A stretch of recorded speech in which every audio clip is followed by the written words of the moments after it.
ਧੰਨ ਵਾਹਿਗੁਰੂ ਸਾਹਿਬ ਜੀਓ। ਜਪ ਤਪ ਸੰਜਮ ਧਰਮ ਨਾ ਕਮਾਇਆ, ਸੇਵਾ ਸਾਧ ਨਾ ਜਾਣਿਆ ਹਰਿ ਰਾਇਆ। ਕਹੋ ਨਾਨਕ ਹਮ ਨੀਚ ਕਰਮਾ, ਸ਼ਰਨ ਪਰੇ ਕੀ ਰਾਖੋ ਸ਼ਰਮਾ। ਕਹੋ ਨਾਨਕ ਹਮ ਨੀਚ ਕਰਮਾ, ਸ਼ਰਨ ਪਰੇ ਕੀ ਰਾਖੋ ਸ਼ਰਮਾ। ਧੰਨ ਵਾਹਿਗੁਰੂ ਸਾਹਿਬ ਜੀ। ਕਰਨੋ ਹੁਤੋ ਸੋ ਨਾ ਕੀਓ, ਪਰਿਓ ਲੋਭ ਕੈ ਫੰਦ। ਨਾਨਕ ਸਮਿਓ ਰਮ ਗਇਓ, ਅਬ ਕਿਉ ਰੋਵਤ ਅੰਧ। ਮਨ ਮਾਇਆ ਮੈਂ ਰਮ ਰਹਿਓ, ਨਿਕਸਤ ਨਾਹਿ ਨਮੀਤ। ਨਾਨਕ ਮੂਰਤ ਚਿਤਰ ਜਿਉ, ਛਾੜਤ ਨਾਹਿ ਨ ਭੀਤ। ਕਰਨੋ ਹੁਤੋ ਸੋ ਨਾ ਕੀਓ, ਪਰਿਓ ਲੋਭ ਕੈ ਫੰਦ। ਨਾਨਕ ਸਮਿਓ ਰਮ ਗਇਓ, ਅਬ ਕਿਉ ਰੋਵਤ ਅੰਧ। ਵਾਹਿਗੁਰੂ ਜੀ ਕਾ ਖਾਲਸਾ, ਵਾਹਿਗੁਰੂ ਜੀ ਕੀ ਫਤਿਹ। ਪਰਮ ਸਨਮਾਨਯੋਗ ਚਵਰ ਛਤਰ ਤਖਤ ਦੇ ਮਾਲਕ, ਜੁਗੋ ਜੁਗ ਅਟਲ, ਧੰਨ ਧੰਨ ਸਤਿਗੁਰੂ ਗੁਰੂ ਗ੍ਰੰਥ ਸਾਹਿਬ ਸੱਚੇ ਪਾਤਸ਼ਾਹ ਜੀ ਦੀ ਪਾਵਨ ਪਵਿੱਤਰ ਹਜ਼ੂਰੀ ਅੰਦਰ ਸੁਭਾਏ ਮਾਨ ਗੁਰੂ ਸਵਾਰੇ ਸਤਸੰਗੀ ਜਨੋ। ਸਤਿਗੁਰੂ ਗੁਰੂ ਗ੍ਰੰਥ ਸਾਹਿਬ ਜੀ ਦੀ ਅਪਾਰ ਬਖਸ਼ਿਸ਼ ਰਹਿਮਤ ਦਾ ਸਦਕਾ ਹਫ਼ਤਾਵਾਰੀ ਦੀਵਾਨ ਦੀਆਂ ਹਾਜ਼ਰੀਆਂ ਭਰ ਕੇ ਸਤਿਗੁਰਾਂ ਦੀ ਪਾਵਨ ਗੁਰਬਾਣੀ ਦੇ ਪਾਠ, ਗੁਰਬਾਣੀ ਕੀਰਤਨ ਆਪ ਜੀਆਂ ਨੇ ਸਰਵਣ ਕੀਤੇ ਹਨ। ਚੱਲ ਰਹੀ ਲੜੀਵਾਰ ਗੁਰੂ ਤੇਗ ਬਹਾਦਰ ਮਹਾਰਾਜ ਜੀ ਦੇ ਸ਼ਲੋਕਾਂ ਦੀ ਜੋ ਕਥਾ ਹੈ, ਆਪ ਜੀ ਸਰਵਣ ਕਰਦੇ ਆ ਰਹੇ ਹੋ। ਅੱਜ ਜਿਹੜੇ ਦੋ ਸ਼ਲੋਕ ਆਪਾਂ ਵਿਚਾਰਨੇ ਹਨ, ਸਤਿਗੁਰੂ ਗੁਰੂ ਤੇਗ ਬਹਾਦਰ ਸੱਚੇ ਪਾਤਸ਼ਾਹ ਮਹਾਰਾਜ ਜੀ ਨੇ ਜੋ ਬਖਸ਼ਿਸ਼ ਕੀਤੀ ਇਹਨਾਂ ਸ਼ਲੋਕਾਂ ਦੇ ਅੰਦਰ, ਜਿਵੇਂ ਸਤਿਗੁਰੂ ਸਮਤ ਬਖਸ਼ਿਸ਼ ਕਰਨਗੇ, ਆਪ ਜੀ ਦੇ ਨਾਲ ਇਹਨਾਂ ਦੋਨਾਂ ਸ਼ਲੋਕਾਂ ਦੀ ਵਿਚਾਰ ਕਰਨ ਦਾ ਯਤਨ ਕਰਾਂਗਾ। ਜਿਤਨੀ ਵੀ ਸੰਗਤ ਆਪ ਜੀ ਗੁਰੂ ਚਰਨਾਂ 'ਚ ਬੈਠੇ ਹੋ, ਸਾਰੀ ਸੰਗਤ ਨੂੰ ਬੇਨਤੀ ਹੈ ਕਿ ਟਿਕਾ ਇਕਾਗਰਤਾ ਥੋੜਾ ਜਿਹਾ ਬਣਾਉਣ ਦੀ ਕੋਸ਼ਿਸ਼ ਕਰਨੀ। ਆਓ ਸਾਰੇ ਰਸਨਾ ਪਵਿੱਤਰ ਕਰੀਏ, ਮਨ ਦਾ ਟਿਕਾ ਬਣੇ, ਮਨ ਦੀ ਭਟਕਣਾ ਖਤਮ ਹੋਵੇ, ਇਹ ਮਨ ਸ਼ਬਦ ਵਿੱਚ ਜੁੜ ਸਕੇ। ਸਾਰੀ ਸੰਗਤ ਕਰੋ ਕਿਰਪਾ, ਅਸੀਸ ਵੀ ਬਖਸ਼ੋ ਤੇ ਨਾਲ ਹੀ ਮਨ ਦੇ ਟਿਕਾਓ ਵਾਸਤੇ ਸਾਰੇ ਮਿਲ ਕੇ ਉਚਾਰਨ ਕਰੀਏ ਜੀ। ਸਤਨਾਮ ਸ਼੍ਰੀ ਵਾਹਿਗੁਰੂ ਜੀ। ਕਰੋ ਕਿਰਪਾ ਸਾਰੇ। ਸਤਨਾਮ ਸ਼੍ਰੀ ਵਾਹਿਗੁਰੂ ਜੀ। ਸਾਹਿਬ ਸਤਿਗੁਰੂ ਗੁਰੂ ਤੇਗ ਬਹਾਦਰ ਸੱਚੇ ਪਾਤਸ਼ਾਹ ਮਹਾਰਾਜ ਜੋ ਬਖਸ਼ਿਸ਼ ਕਰ ਰਹੇ ਹਨ, ਜਿਵੇਂ ਆਪਾਂ ਹਰ ਹਫ਼ਤੇ ਜਦੋਂ ਵਿਚਾਰ ਕਰਦੇ ਹਾਂ, ਪਹਿਲਾ ਸ਼ਬਦ ਦੇ ਅੱਖਰੀ ਅਰਥ ਨੂੰ ਸਮਝੀਦਾ ਹੈ, ਫਿਰ ਉਸ ਦੇ ਭਾਵ ਅਰਥ ਤੇ ਆਪਾਂ ਵਿਆਖਿਆ ਨਾਲ ਜੁੜਦੇ ਹਾਂ। ਪਹਿਲਾ ਅੱਖਰੀ ਅਰਥ ਸਮਝੀਏ। ਮਹਾਰਾਜ ਬਖਸ਼ਿਸ਼ ਕਰ ਰਹੇ ਹਨ, ਕਰਨੋ ਹੁਤੋ ਸੋ ਨਾ ਕੀਓ। ਕਰਨੋ ਦਾ ਮਤਲਬ ਹੋ ਗਿਆ ਕਿ ਕੰਮ ਜੋ ਕਰਨਾ ਸੀ, ਅਰਥ ਦੇ ਇਹ ਨੇ। ਕਰਨੋਂ ਦਾ ਮਤਲਬ ਜੋ ਕਰਨਾ ਸੀ, ਜਿਹੜਾ ਕੰਮ ਕਰਨ ਵਾਸਤੇ ਤੂੰ ਆਇਆ ਸੀ, ਜੋ ਕੁਝ ਕਰਨਾ ਸੀ, सो ना कियो, वो कीता नहीं तू। जो करना सी काम करन वास्ते, जिस वास्ते आया सी, तू कीता नहीं। महाराज कह रहे ने परयो लोभ कै फंद, तू लोभ दे विच ग्रसिया गया है, लोभ दी फाही तेनू पै चुकी है, तू लोभ विच ग्रस्त हो चुकिया है। जो करना सी वो तू कीता नहीं। पहली तुक दे अर्थ हो गए। अगे महाराज कहते हैं नानक, गुरु तेग बहादुर महाराज जी शब्द वरत रहे ने, नानक मोहर ला के नानक समयों रम गयो। समयों का अर्थ हो गया समा, रम गयो का मतलब निकल गया है, चलिया गया, गुजर गया है। नानक समयों रम गयो, समा चलिया गया। अब क्यों रोवत अंध, अब का मतलब हुण, रोवत अर्थ सारे समझ के क्यों रोंदा है। ਇਹਦੇ अर्थ हो गए गुरु तेग बहादुर महाराज जी कहते जो करना सी वो तू कीता नहीं, जो नहीं सी करना ਉਹਦੇ ਵਿੱਚ ਸਾਰੀ ਜ਼ਿੰਦਗੀ ਗੁਜ਼ਾਰ ਦਿੱਤੀ ਹੈ। ਤੇ ਮਹਾਰਾਜ ਕਹਿੰਦੇ ਹੁਣ ਕੀ ਫਾਇਦਾ ਤੇਰੇ ਰੋਣ ਦਾ, ਕੀ ਲਾਭ, ਹੁਣ ਸਮਾਂ ਤੇ ਨਿਕਲ ਗਿਆ, ਸਮਾਂ ਨਿਕਲਣ ਤੋਂ ਬਾਅਦ ਹੁਣ ਰੋਣ ਦਾ ਕੀ ਫਾਇਦਾ ਹੈ।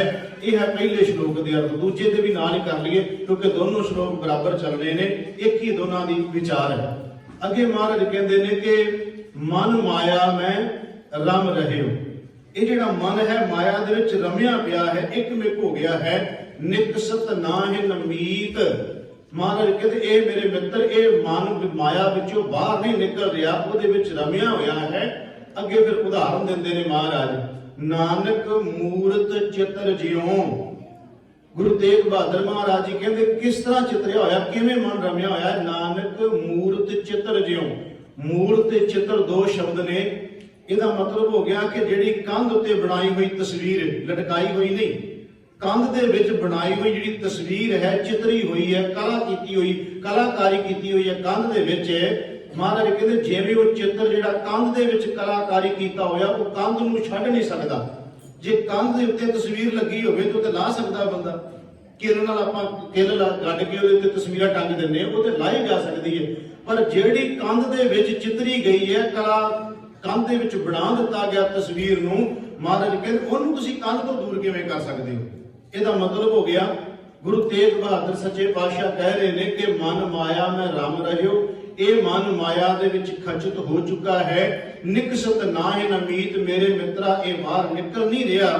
ਤੇ ਸਤਿਗੁਰੂ ਗੁਰੂ ਤੇਗ ਬਹਾਦਰ ਸਾਹਿਬ ਉਦਾਹਰਨ ਦੇ ਕੇ ਕਹਿ ਰਹੇ ਨੇ ਕਿ ਨਾਨਕ ਮੂਰਤ ਚਿੱਤਰ ਜਿਉ ਛਾੜਤ ਨਾ ਹਿਨ ਭੀਤ ਭੀਤ ਮੈਨੇ ਕੰਧ, ਜਿਵੇਂ ਕੰਧ ਉਸ ਚਿੱਤਰ ਨੂੰ ਨਹੀਂ ਛੱਡ ਸਕਦੀ ਜੋ ਉਹਦੇ ਉੱਤੇ ਚਿਤਰਿਆ ਹੋਇਆ ਹੈ। ਇਹਦੇ ਅਰਥ ਹੋ ਗਏ ਇਹ ਮਨ ਮਾਇਆ ਦੇ ਵਿੱਚ ਇੰਨਾ ਜ਼ਿਆਦਾ ਗ੍ਰਸਤ ਹੋ ਚੁੱਕਿਆ ਕਿ ਇਹਦੇ ਚੋਂ ਬਾਹਰ ਨਿਕਲਣ ਦੀ ਕੋਸ਼ਿਸ਼ ਵੀ ਜੇ ਕਰੇ ਤੇ ਨਿਕਲ ਨਹੀਂ ਰਿਹਾ। ਇਹਦੇ ਅਖਰੀ ਅਰਥ ਹੋ ਗਏ ਦੋਨਾਂ ਸ਼ਲੋਕਾਂ ਦੇ। ਹੁਣ ਅਸੀਂ ਇਹਦੀ ਵਿਆਖਿਆ ਨਾਲ ਜੁੜਨਾ ਹੈ। ਪਹਿਲੀ ਤੁਕ ਨੂੰ ਪਹਿਲਾਂ ਅਸੀਂ ਧਿਆਨ 'ਚ ਲਿਆਈਏ। ਪਹਿਲਾ ਜਿਹੜਾ ਸ਼ਲੋਕ ਅਸੀਂ ਪੜਿਆ ਅੱਜ ਦੀ ਵਿਚਾਰ ਵਾਲਾ, ਮਹਾਰਾਜ ਕਹਿ ਰਹੇ ਨੇ ਕਿ ਕਰਨੋ ਹੋਤੋ ਸੋ ਨਾ ਕੀਓ। ਹੁਣ ਇੱਥੇ ਗੁਰੂ ਤੇਗ ਬਹਾਦਰ ਮਹਾਰਾਜ ਨੇ ਰਮਜ ਰੱਖ ਦਿੱਤੀ ਹੈ, ਪਰ ਇਹ ਨਹੀਂ ਦੱਸਿਆ ਵੀ ਕੀ ਕਰਨਾ ਸੀ। ਇਹ ਰਮਜ ਹੀ ਹੈ ਨਾ ਵੀ ਕਰਨੋ ਹੋਤੋ, ਜੋ ਕਰਨਾ ਸੀ ਉਹ ਕੀਤਾ ਨਹੀਂ। ਅਸੀਂ ਗੁਰਬਾਣੀ ਚੋਂ ਦੇਖਣਾ ਹੁਣ ਵੀ ਮਹਾਰਾਜ ਕਿਹੜੀ ਗੱਲ ਕਹਿ ਰਹੇ ਨੇ ਇੱਥੇ। ਇਹ ਰਮਜ ਨੂੰ ਗੁਰੂ ਗ੍ਰੰਥ ਸਾਹਿਬ ਦੀ ਬਾਣੀ ਖੋਲੇਗੀ ਕਿ ਜੋ ਕਰਨਾ ਸੀ ਬੰਦਿਆਂ ਤੋਂ ਕੀਤਾ ਨਹੀਂ। ਹੁਣ ਕੀ ਸੀ ਜਿਹੜਾ ਨਹੀਂ ਕੀਤਾ ਸੀ। ਸਤਿਗੁਰੂ ਗੁਰੂ ਗ੍ਰੰਥ ਸਾਹਿਬ ਦੀ ਬਾਣੀ ਚ ਮਹਾਰਾਜ ਕਹਿੰਦੇ ਨੇ ਕਿ ਆਇਓ ਸੁਣਨ ਪੜਨ ਕੋ ਬਾਣੀ, ਆਹ ਕਰਨਾ ਸੀ ਜੋ ਨਹੀਂ ਕੀਤਾ। ਤੁਕ ਨੂੰ ਧਿਆਨ ਚ ਰੱਖਿਓ ਕਿਉਂਕਿ ਤੁਕ ਹੈ ਕਰਨੋ ਹੋਤੋ ਸੋ ਨਾ ਕੀਓ। ਇਹਦੀ ਹੁਣ ਵਿਆਖਿਆ ਕਰਨੀ ਹੈ। ਮਹਾਰਾਜ ਨੇ ਤੇ ਰਮਜ ਰੱਖ ਦਿੱਤੀ ਵੀ ਤੂੰ ਕੀਤਾ ਨਹੀਂ ਜੋ ਕਰਨ ਵਾਸਤੇ ਆਇਆ ਸੀ, ਤੇ ਗੁਰਬਾਣੀ ਚੋਂ ਦੇਖਣਾ ਵੀ ਕੀ ਸੀ ਜੋ ਕਰਨਾ ਸੀ ਜਿਹੜਾ ਅਸੀਂ ਕੀਤਾ ਨਹੀਂ।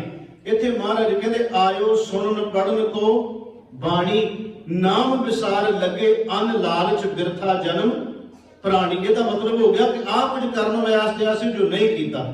ਸਤਿਗੁਰੂ ਗੁਰੂ ਗ੍ਰੰਥ ਸਾਹਿਬ ਮਹਾਰਾਜ ਜੀ ਦੀ ਬਾਣੀ 'ਚ ਮੇਰੇ ਸਾਹਿਬ ਕਿਰਪਾ ਕਰਦੇ ਨੇ। ਪ੍ਰਾਣੀ ਤੋਂ ਆਇਆ ਲਾਹਾ ਲੈਣ, ਲੱਗਾ ਕਿਤ ਫਕੜੇ ਸਭ ਮੁਕਦੀ ਚੱਲੀ ਰਹਿਣ। ਆਹ ਕਰਨ ਵਾਸਤੇ ਆਇਆ ਸੀ ਜੋ ਕੀਤਾ ਨਹੀਂ। ਤੁਕ ਧਿਆਨ 'ਚ ਰੱਖਿਓ ਜੀ। ਕਰਨੋ ਹੋਤੋ ਸੋ ਨਾ ਕੀਓ, ਕੀਤਾ ਨਹੀਂ ਜੋ ਕਰਨ ਵਾਸਤੇ ਆਏ ਸੀ। ਕਿਉਂ ਮੈਂ ਬੇਨਤੀ ਕਰ ਰਿਹਾ ਕੀ ਸੀ ਜੋ ਕਰਨਾ। ਇਹ ਸਰੀਰਾ ਮੇਰਿਆ ਇਸ ਜਗ ਮਹਿ ਆਏ ਕਿ ਕਿਆ ਤੁਧ ਕਰਮ ਕਮਾਇਆ, ਕਿ ਕਰਮ ਕਮਾਇਆ ਤੁਧ ਸਰੀਰਾ ਜਾ ਤੂੰ ਜਗ ਮਹਿ ਆਇਆ। ਜਿਨ ਹਰ ਤੇਰਾ ਰਚਨ ਰਚਿਆ ਸੋ ਹਰ ਮਨ ਨਾ ਵਸਾਇਆ। ਇਹ ਕੁਝ ਕਰਨਾ ਸੀ ਜੋ ਅਸੀਂ ਕੀਤਾ ਨਹੀਂ। ਜਿਹਨੂੰ ਅਸੀਂ ਰੋਜ਼ਾਨਾ ਪੜ੍ਹਦੇ ਹਾਂ, ਨਿਤਨੇਮ ਦੀ ਬਾਣੀ ਸੋਦਰ ਦਾ ਪਾਠ ਕਰਦਿਆਂ ਹੋਇਆਂ ਕਿ ਭਈ ਪ੍ਰਾਪਤ ਮਾਨੁਖ ਦਿਉਹਰੀਆ, गोबिंद मिलन की एह तेरी बरिया अमर काज तेरे किते ना काम मिल साध संगत भज केवल नाम आ करना सी जो असीं कीता नहीं है।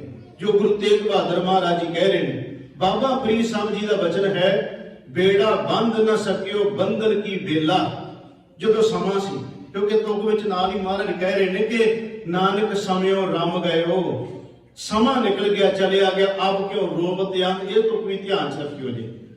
सतगुरु गुरु ग्रंथ साहब की बाणी च बाबा फरीद साहब जी कह रहे हैं, बेड़ा बंद न सकियो बंधन की बेला, पर सर जब भर सरवर जब उछले तब तरन दुहिला। बाबा फरीद साहब कहते जो समा सी ना, उदो जिंदगी नूं पार करन वाला बेड़ा तो बन्निया नहीं, उदो इस बेड़े वाले ध्यान ही कोई नहीं दिता। जो टाइम सी, जो वेला सी, उदो ध्यान ना दिता। ते गुरु नानक साहब महाराज जी उस बेड़े नूं बन्नण दा तरीका दस दिंदे ने। बड़ी कमाल कीती गुरु ग्रंथ साहब विच बाणी च महाराज ने। मैं अगे भी कई बार बेनती कर चुकिया, गुरमुखो हर विशा गुरु ग्रंथ साहब महाराज जी विच मौजूद है। हर विषय उत्ते गुरु ग्रंथ साहब महाराज जी दे शब्द ने, हर प्रकरण दे उत्ते। ते गुरु ग्रंथ साहब की बाणी च ये बड़ी वड्डी कमाल है, जे किते एक थां ते सानूं गुंझल पैंदी दिसदी है ते महाराज अगले शब्दां च कढ दिंदे ने सारे। बाबा फरीद साहब ने कहा, बेड़ा बंद न सकियो बंधन की बेला, सिर्फ रमज रख दित्ती भी तू बेड़ा जिहड़ा सी जिंदगी नूं पार करन वाला बनाया नहीं, बन्निया नहीं। पर बेड़ा बनना किवें सी, ये गुरु नानक साहब ने खोल दित्ती गल। जप तप का बंद बेड़ला जित लंघिया वेला। ਇਹਦਾ मतलब हो गया तुसीं ਜਦੋਂ ਤੁਸੀਂ ਗੁਰਬਾਣੀ ਨੂੰ ਦੇਖੋਗੇ ਨਾ, ਜਿੱਥੇ ਕਿਤੇ ਸਾਨੂੰ ਲੱਗਦਾ ਵੀ ਇਹ ਸ਼ਬਦ ਦੀ ਸਮਝ ਨਹੀਂ ਪੈ ਰਹੀ, ਮਹਾਰਾਜ ਥੋੜੇ ਜਿਹੇ ਅੱਗੇ ਤੁਸੀਂ ਹੋਰ ਪੜਨ ਦੀ ਕੋਸ਼ਿਸ਼ ਕਰੋਗੇ, ਬਾਕੀ ਸ਼ਬਦਾਂ ਵਿੱਚ ਉਹ ਸ਼ਬਦ ਨੂੰ ਖੋਲ ਦੇਣਗੇ, ਉਹਦੀ ਗੁੰਝਲ ਕੱਢ ਦੇਣਗੇ। ਬਾਬਾ ਫਰੀਦ ਸਾਹਿਬ ਕਹਿੰਦੇ ਨੇ ਕਿ ਇਹ ਬੇੜਾ ਤੂੰ ਬੰਨਿਆ ਨਹੀਂ ਹੈ, ਤੇ ਗੁਰੂ ਨਾਨਕ ਸਾਹਿਬ ਉਹਦਾ ਢੰਗ ਦੱਸ ਦਿੰਦੇ ਨੇ ਕਿ ਜਪ ਤਪ ਕਾ ਬੰਦ ਬੇੜਲਾ ਜਿਤ ਲੰਘਿਆ ਵੇਲਾ। हे मेरे वीर, हे मेरे मित्र, वो बेड़ा जिहड़ा बाबा फरीद साहब कह रहे ने तू बन्निया नहीं, वो है जप ते तप दा। जप तप दा मतलब हो गया सेवा ते सिमरन। जप तप दे अर्थ ये ना कढ लेने भी कोई गर्मियां दे दिनां च धूणियां तो पा के विच बहना है, भी शरीर नूं कष्ट देण दी इत्थे गल नहीं है। जप तप दा मतलब हो गया कि सेवा ते सिमरन जिहड़े दोनों असीं थंम मंनदे हैं, सेवा ते सिमरन वाले, ये मनुख ने अपनी जिंदगी च कीता नहीं।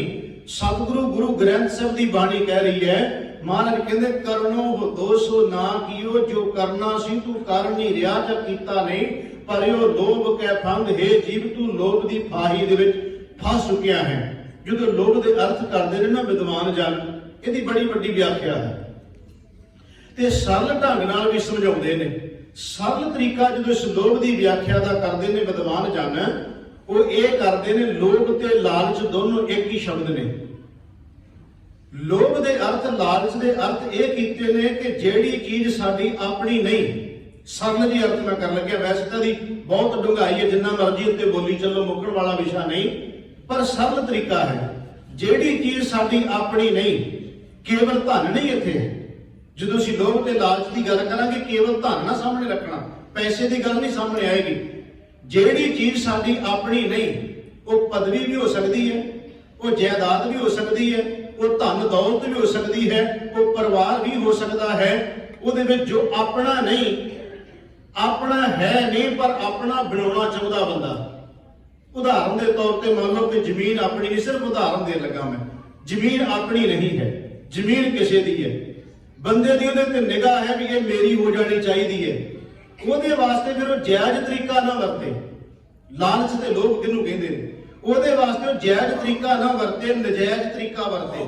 ਉਹਨੂੰ ਹਥਿਆਉਣ ਦੇ ਲਈ, ਉਹਨੂੰ ਆਪਣੀ ਕਰਨ ਦੇ ਲਈ ਤਰੀਕਾ ਨਜਾਇਜ਼ ਵਰਤ ਕੇ ਉਸ ਜ਼ਮੀਨ ਨੂੰ ਆਪਣੀ ਬਣਾ ਲੇ। ਇਹਨੂੰ ਕਹਿੰਦੇ ਨੇ ਲਾਲਚ ਤੇ ਲੋਭ ਦੋਨੋਂ ਬਰਾਬਰ ਚੱਲਣਗੇ, ਦੋਨੋਂ ਹੀ।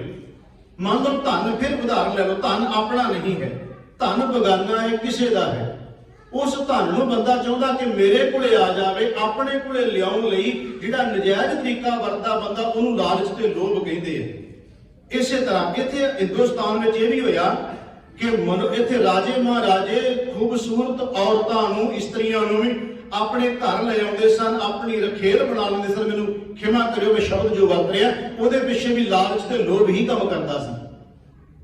मैं पहला कहा भी गल कल्ला लालच लोभ पैसे नाल नहीं जोड़ना सी।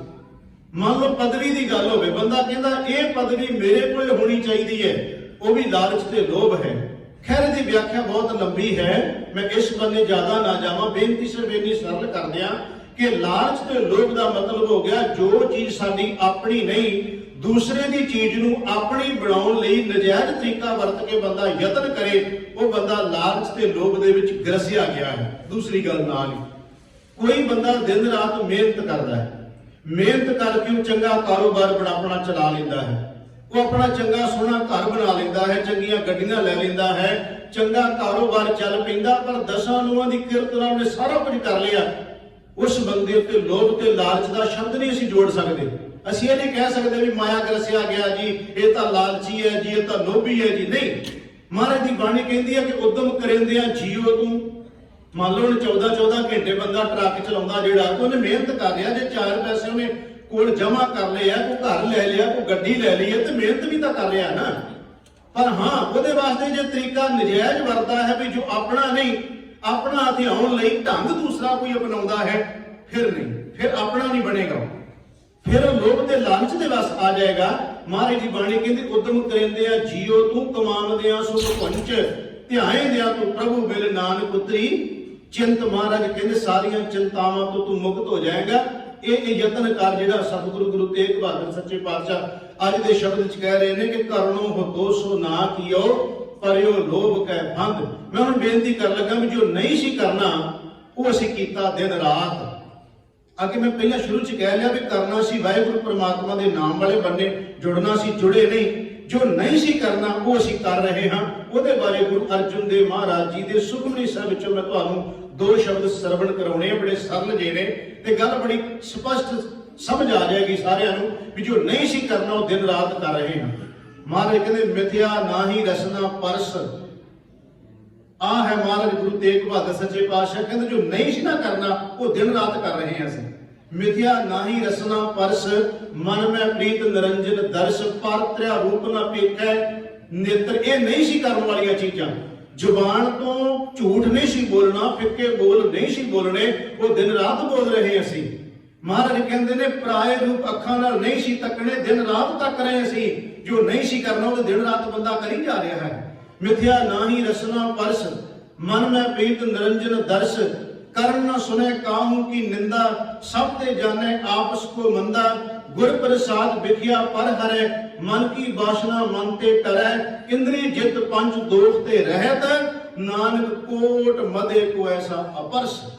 महाराज ने ते गल निबेड़ दी कहंदे करोड़ां चों कोई एक ਜਿਹੜਾ ਇਹ ਸਮਝਦਾ ਵੀ ਜੋ ਨਹੀਂ ਸੀ ਕਰਨਾ ਚਾਹੀਦਾ ਮੈਂ ਕਰ ਰਿਹਾ ਤੇ ਜੋ ਕਰਨਾ ਚਾਹੀਦਾ ਸੀ ਉਹ ਮੈਂ ਕੀਤਾ ਨਹੀਂ। ਜਿਹਨੇ ਇਹ ਸਮਝ ਲਿਆ ਨਾ, ਮਹਾਰਾਜ ਕਹਿੰਦੇ ਕਰੋੜਾਂ ਵਿੱਚੋਂ ਤੁਹਾਨੂੰ ਕੋਈ ਇੱਕ ਅੱਧਾ ਮਿਲ ਸਕਦਾ ਜਿਹਨੂੰ ਇਹ ਪਤਾ ਹੋਵੇ ਵੀ ਮੈਂ ਜੋ ਕਰਨ ਵਾਸਤੇ ਆਇਆ ਸੀ ਉਹ ਤੇ ਮੈਂ ਕੀਤਾ ਹੀ ਨਹੀਂ, ਜੋ ਨਹੀਂ ਸੀ ਕਰਨਾ ਦਿਨ ਰਾਤ ਕਰ ਰਿਹਾ।